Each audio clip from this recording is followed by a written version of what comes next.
my best friend back then before the 2000. So we back to music and wrote really, music I never left. So I got the rock band again, and I was 31 and still in good shape. Why not be a rock star for a little while? And yeah, it was great. We did some gigs. It's hard here. Rock is kind of disappear in yeah, unfortunately. It's really rock culture, but disappear in the sense commercially, It's like young people wanted to hear trap or other things, but in the 90s was a big business rock here. It was really rock. Rock bands were like, doing breaking. So, but it was a good experience anyway. I'm never gonna leave playing rock or music. So I was busy with that too. And I got like gigs, like different gigs, cameraman, like different things. It's hard to get, projects back again. But yeah, internationally, I went to Sarajevo, Bosnia, to shoot some reality and for America actually, which I don't know. I can't really talk because it's the producer, and we'll see if it's coming up or not. But it was interesting expat documentary. Wow. Was moving. Still, I travel a lot. Like that's my still Buenos Aires, but every 6 months or something like that, I travel. So which is give me, my traveler soul. I need to keep moving in a way. But based in Buenos Aires, it was a great decision. It's good. Only the plane tickets are expensive. Trust me. You're adding a lot of stamps on your passport, that's for sure. Oh yeah. Yeah, I went a lot to the States too. Yeah, I like it. Any other projects coming up that you can talk about? Well, I tell you my recent project, which is interesting. A friend called me from Hong Kong. He has a friend, my best friend from Japan. He was working for CBS during the protests. I don't know if you heard about it in Hong Kong. Now it's kind of like slowed down a little bit, but 3 months ago it was crazy. Like Hong Kong, I've never been there, so I flew. He called me on Thursday, Sunday. I was on the plane, and we were journalists. And I was kind of a fake journalist, if you say. So we make a movie. Which is coming up the next month, so like soon. Is it documentary? It's movie documentary. It's a mix. But I was actually, interesting. As I was a journalist, and I was in the middle of the protest, which is my first experience, and it was scary, learning experience, and very scary again. And yeah, I was like, wow. Police were shooting real guns, and they were like tear gas, so like those kind of things, people in the city, police coming from here, all these kids, revolution, like I see these kids willing to change, not to China to steal what they have, and really tough what happened, and then that thing moved to South America. Now you have in Chile, in Bolivia, Ecuador, in France just started. It's in the air. There's something going on, which the people start to like get back to like fight in a way, because governments just do what they want, and nobody stopped them. So young people, I see that they're more they're willing to change. In Hong Kong, they probably didn't have any chance, but to see people fighting for the freedom is very inspiring. And as a journalist, it was an incredible experience, covering that, and also get to act in the middle. And I was like, wow, God. And that was, that was my last thing. 2 months ago, I just came back. We doing the music editing, and Any release date? We don't know. We don't know. It depends of him. He's editing. Well, we'll see. We'll see. I hope soon, but it's always. We'll see. I'll let you know. Yeah. Original idea, completely. Yeah, and then I got something next month, which is a secret yet, but I hope it gets when I get confirmed. It's something interesting, big here, documentary in Argentina. History document. It's about politics and history. We'll see. we'll see what happens. Yeah, So very exciting about that. Is that where you see yourself in the future doing more documentaries? Yeah, I think but also the people. It's like I got this way that I approach people, or the way I do things looks different from other. It's easy for me to. I don't know. I think it's documentary. I love to do features, but like fiction, but documentaries kind of push me. It's like, it looks like there's something about that, which I'm good at. I feel comfortable. It's came naturally, kind of thing. So hopefully, yeah. Do you think we all have an artist inside of us? Yeah, sure. We all, even the little cat here has an artist inside. I think everybody is like, when I meet people here, that's like, hey, I always want to be an artist. And for it was like, yeah, you're an artist in whatever you do. It's like, it's always, it's just to be aware, Artist is not a professional is to get money for what they do, but some professional artists are not happy. What they're doing too is like happiness or artists. The guy who decide or have no choice to just live of his art. Yeah, it's how do you say, it's a struggling thing. You don't know what's gonna happen tomorrow. It's a lot of uncertain things going to emotionally and reality, financially. But sometimes it's not a choice of life. You have no other. It's your only chance, your only way. But even a salaryman or like a guy who sells fruit can be an art. The way an art is just. I don't know. It's just the things you do to feel free or to feel happy about you.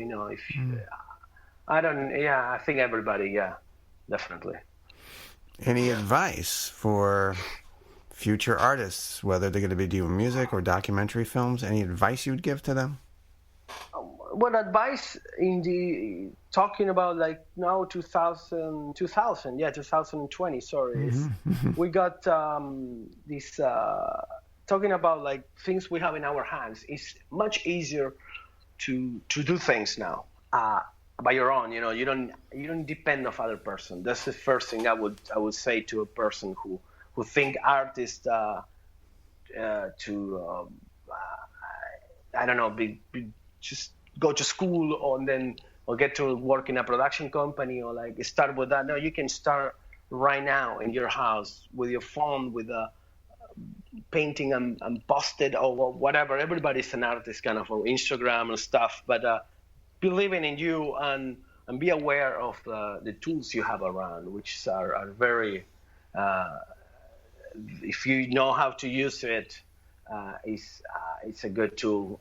Technology these days, I think, compared about the time. But just believe in you. Don't if you do something that if your friend don't like or the other, just believe in you.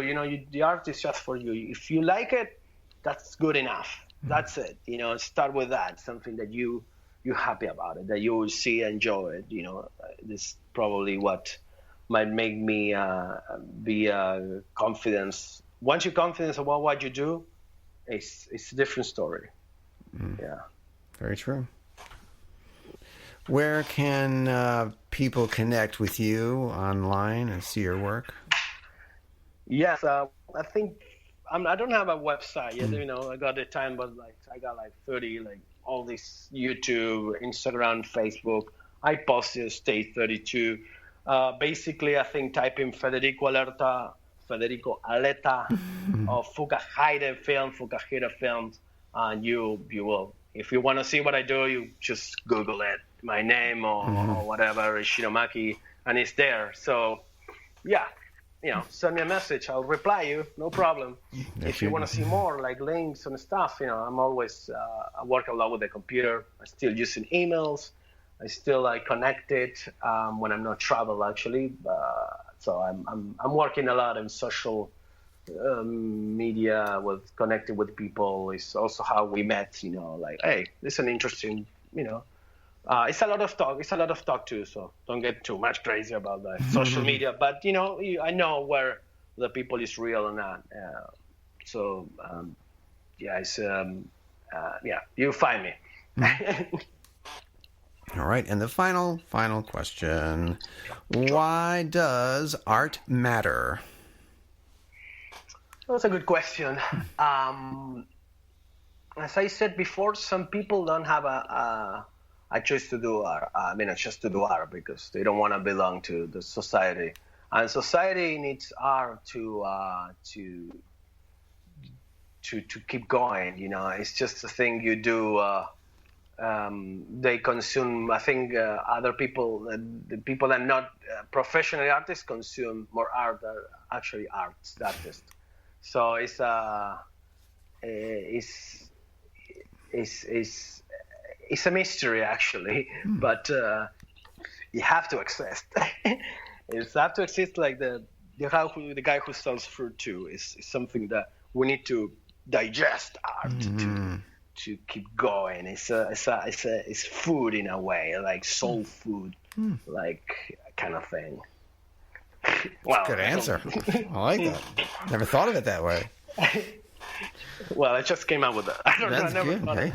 it was spontaneous. It's good. That's what an interview is. That's what a chat is. Well, thank you so much for sharing your story and your journey and your. Thank you. It's been great having you on the show, and continued success, and keep doing what you're doing.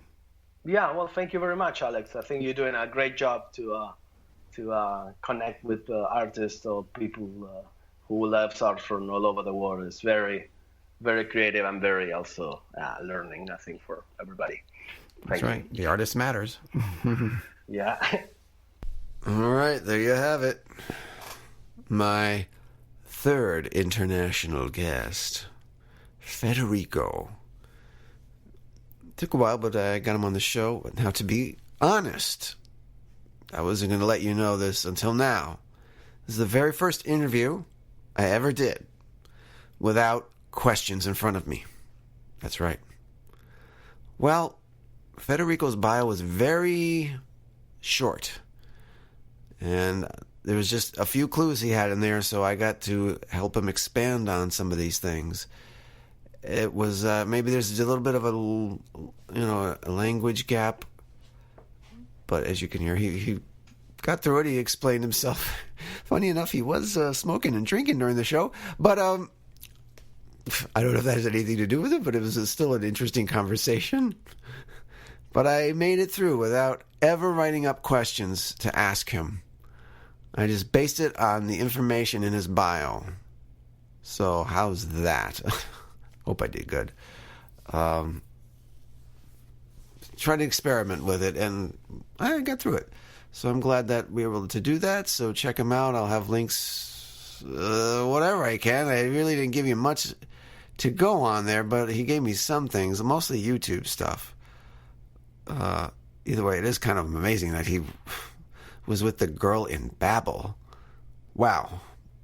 What a crazy turn of events that was. But he didn't want to ride her coattails, which is kind of honorable. He wanted to do his own thing. I don't know. I think I would have tried to at least make some connections. If you're in that world and in that circle, make some connections, get some cards, keep in contact with people, because, man, you never know. That person could open up a door, and the next one can open up a door, but that's what he chose to do, and that's okay. I respect him for that. And that's that. And you know what the deal is. You can check me out everywhere. Go to theartistreallymatters.com.